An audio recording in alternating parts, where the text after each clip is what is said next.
बिस्मिल्लाहिर्रहमानिर्रहीम अस्सलामु अलैकुम रहमतुल्लाह। कौमी असम्बली का इजलास हो रहा था और उस इजलास के अंदर एक बार फिर ख्वाजा आसिफ की जानिब से जनरल राहील शरीफ, जनरल शुजा पाशा, जनरल फैज़ हमीद, जनरल बाजवा का जिक्र किया गया और ख्वाजा आसिफ एक ख़ास मकसद के तहत, एक ख़ास टारगेट के तहत ये तमाम बातें करता है। ख्वाजा आसिफ को असल में जो नवाज़ शरीफ की जानिब से लाइन दी जाती है, डायरेक्शन दी जाती है, उसकी जानिब से जो पॉलिसी दी जाती है, उसके मुताबिक ख्वाजा आसिफ बातें करता है, कहानियाँ सुनाता है और आगे बढ़ता है। और इस मरतबा ये जो पॉलिसी दी गई है ख्वाजा आसिफ को कि पाकिस्तान की इस्टेब्लिशमेंट के ऊपर हमला करने के लिए, ख्वाजा आसिफ उसको लेकर चल रहा है। देखिए, ये नवाज़ शरीफ लंदन क्यों जाना चाहता है, मुल्क से क्यों भागना चाहता है? नवाज़ शरीफ तो पाकिस्तान के अंदर आया था वज़ीर आज़म बनने। देखिए आजकल वो क्यों बिल्कुल ही हक्का बक्का सा नज़र आता है और बिल्कुल ही गुमसुम सा नज़र आता है, जैसे कोई किसी का कुछ गुआच गया हो। जैसे कहते हैं कि यदि मझ गुआच गई है, बिल्कुल ऐसे ही उसके मुंह पर 12 बज जाते हैं। ऐसे ही नवाज़ शरीफ का हाल है कि कुछ समझ नहीं आ रही कौन क्या कह रहा है। बस ऐसे ही इधर देखता है, उधर देखता है और अचानक से उसको याद आता है मुझे क्यों निकाला, वो कह देता है, फिर चुप कर जाता है, फिर गुमसुम हो जाता है। ये नवाज़ शरीफ की हालत है।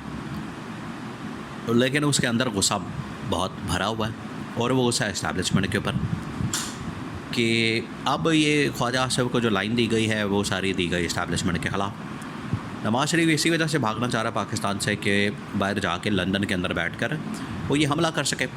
वो ये हमला करेगा उसके ऊपर कि मुझे इस्टेब्लिशमेंट ने ये किया, वो किया, जनरल बाजवा ने साजिश की, जनरल फैज़ ने साजिश की, जो कि नॉर्मली नवाज़ शरीफ की जानिब से कहा जाता है कि 2013 से साजिश शुरू हो गई। और 2013 के अंदर आपको पता है कि उस वक्त के DGI जनरल शुजा पाशा थे, फिर उसके बाद आर्मी चीफ बन गए जनरल राहील शरीफ और उसके बाद जनरल बाजवा बन गए, फिर जनरल फैज़ आ गए DGI। दरमियान में जनरल ज़हीरुल इस्लाम DGI रहे। तो नवाज़ शरीफ हमेशा से उस वक्त के जितने DGI और आर्मी चीफ उनको टारगेट करता है। हालांकि अपनी मर्ज़ी का भी DGI लाए, अपनी मर्ज़ी का इन्होंने DGI बनाया क्योंकि उसके बड़े अच्छे ताल्लुक़ात थे इनके ख़ानदान के साथ। उसने भी आके कुछ नहीं किया, उसका भी नाम लें, उसके बारे में तो कोई बात नहीं करेंगे, उसके बारे में तो कोई नाम नहीं लेंगे, उसका कोई नाम नहीं, ज़िक्र नहीं करेंगे। लेकिन क्योंकि जो इनके काम करता है, इनके मातहत चलता है, इनके साथ बड़ी यस करके चलता है, जी ज़ूरी करता है और यस बॉस करता है, उसके साथ ये बड़ा मिल मिला के चलेंगे और उसको बड़ा मातहत रखेंगे, ग़ुलाम बना के रखेंगे। लेकिन जो इनकी करप्शन को बेनकाब करे, जो आवाम के साथ खड़ा हो, पाकिस्तान के साथ खड़ा हो, इनकी लूट मार को बेनकाब करे, उनको ये बंदा बड़ा चुभता है। वो बंदा इनको बड़ा चुभता है, उसके ऊपर जो है वो फिर ये ऐसे ही हमले करते हैं। तो उस वक्त के जितने DGI और आर्मी चीफ गुजरे हैं, जनरल राहील शरीफ और उस वक्त के DGI जनरल शुजा पाशा, उसके बाद DGI जनरल ज़हीरुल इस्लाम, दरमियान में जनरल रिज़वान और दरमियान में जनरल नवीद मुख्तार भी आए DGI। बाद में जनरल बाजवा आ गया और DGI आ गए जनरल फैज़। तो ये पूरी जो लॉट है ये इसको बड़ी चुभती है, बड़ी खटकती है नवाज़ शरीफ को, इसी वजह से इनके ऊपर हमला करता है। अब लंदन जाने का जो मंसूबा इसने बनाया था वो इसी मकसद के तहत बनाया कि मैं लंदन भागूँगा, लंदन जाऊँगा, लंदन जाके मैं दोबारा से छेड़खानियाँ करूँगा, साजिशों का जिक्र करूँगा, साजिशें फैलाऊँगा, साजिशें करूँगा, लंदन प्लान बनाऊँगा और फिर नए सिरे से मैं कोई ना कोई तहरीक लेकर, कोई ना कोई ड्रामा लेकर, वोट को इज़्ज़त दो, फ़लाने को इज़्ज़त दो, टिंगड़ा करो, ये करो, वो करो, मैं लेकर दोबारा पाकिस्तान के अंदर आऊँगा और मैं फिर वही ड्रामेबाजियाँ करूँगा। लेकिन जब पता लग गया इस्टेब्लिशमेंट को कि उसने जाके वहाँ पर ये फ़िल्में चलानी है, कहानियाँ सुनानी हैं, जाके वहाँ पर उनके साथ 2 नंबरियाँ करनी हैं, तो इसको कहा गया कि आप पाकिस्तान से मत जाएँ, पाकिस्तान के अंदर ही रहें और पाकिस्तान से इनको बाहर नहीं भेजा गया।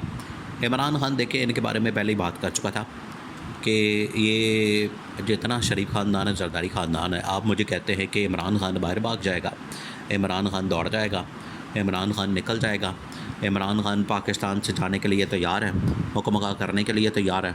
तो इमरान खान ने कहा कि आप एक काम करें, मेरा नाम भी ECL के अंदर डाल दें, क्योंकि मैंने तो पाकिस्तान से बाहर जाना नहीं, और इनका नाम भी ECL के अंदर डाल दे, और पता लग जाएगा कि कौन मुल्क से बाहर जाना चाहता है, भागना चाहता है, कौन यहाँ से जाना चाहता है, ये खुलकर सामने आ जाएगा।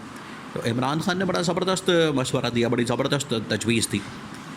और अब एक किस्म का नवाज़ शरीफ का नाम गैर सरकारी तौर पर ECL के अंदर पड़ चुका है। गैर सरकारी तौर पर नहीं पड़ा, सरकारी तौर पर पड़ जाएगा। तो यहाँ पर तो अपने भाई ने उसके ऊपर शब खून मार देना।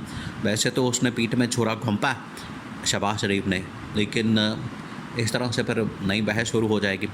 तो ये शहबाज शरीफ ने जो वारदात डाली है नवाज़ शरीफ के साथ, नवाज़ शरीफ को उसके ऊपर बड़ा गुस्सा। नवाज़ शरीफ अब जाके सारी कहानी बयान करना चाहता था बाहर जाके, और शहबाज शरीफ को और मौजूदा इस्टेब्लिशमेंट को, कुछ पिछले इस्टेब्लिशमेंट को एक्सपोज़ करना चाहता था।